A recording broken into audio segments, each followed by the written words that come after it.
สบายดีเอาในคลิปนี้เขาจะมากี่ไรนาทีของหูสามแจแล้วก็หูสีแจกรณีมันโมเมนสามแจสากเนาะเรียกว่าสีแจแต่ว่าขางมันบ่เท่ากันมาเบิ่งกันเด้อตัวนี้เป็นหูสามแจลักษณะของแต่ละขางนี่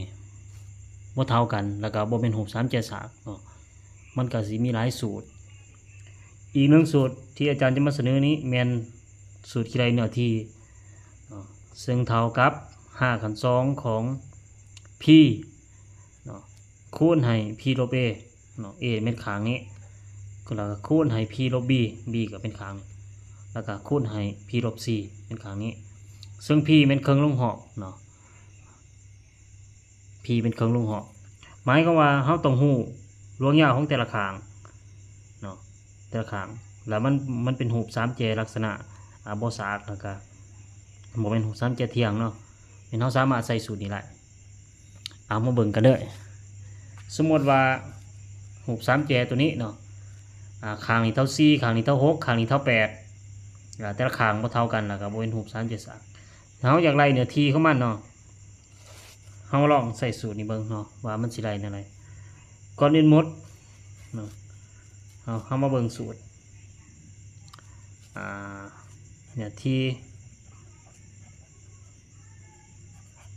เท่ากับ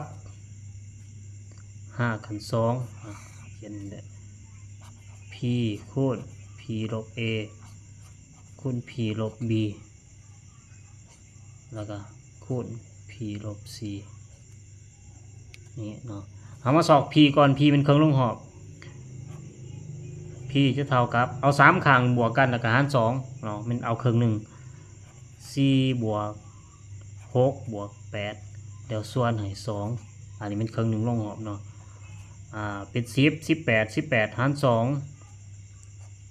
18ส่วน2ได้9เท่า9เนาะคันเท่า9แล้วแล้วงั้นเนื้อที่จึงเท่ากับ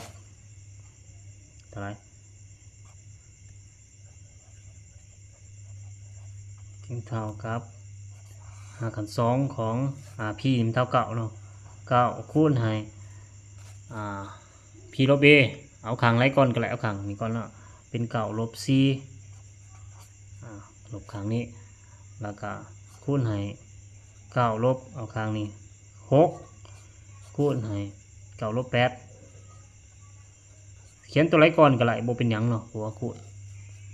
เท่ากับตัวนี้9คือ9ตัวนี้9ลบ c เหลือ5ใส่วงเล็บก็แล้วเนาะ9ลบ 6เหลือ3 9ลบ 8เหลือ1คูณกันเข้ามา9 5 45คูณ3เนาะ45คูณ3ออกอยู่135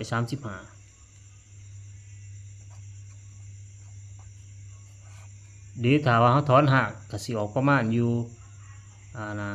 11.61เนาะอันนี้เป็นเนื้อที่มันจะออกมาประมาณนี้เนาะอันนี้เป็นสูตรกรณีที่ว่าขางมันบ่เท่ากันเนาะสำหรับหู3แจเป็นใส่สูตรนี้ดีถ้าว่าเขาสามารถสอกลวงยาวของขางตัวนี้หรือว่าลวงสูงของมันนี่นะตั้งสางนี่ก็สามารถใส่สูตรเนื้อที่ขางพื้นคุณลงสูงหัน2ก็ได้เนาะแต่ว่าตัวนี้เป็นลงสูงถ้าว่าเขาแตกไหลนะก็ใส่สูตรอื่นก็ได้เนาะสูตรพื้นฐานแต่ถ้าเขาบ่อะไรโมหูเขาก็ใส่สูตรตัวนี้ได้เนาะอันนั้นเป็นหู3แจบัดนี้เขามาเบิ่งหู4แจ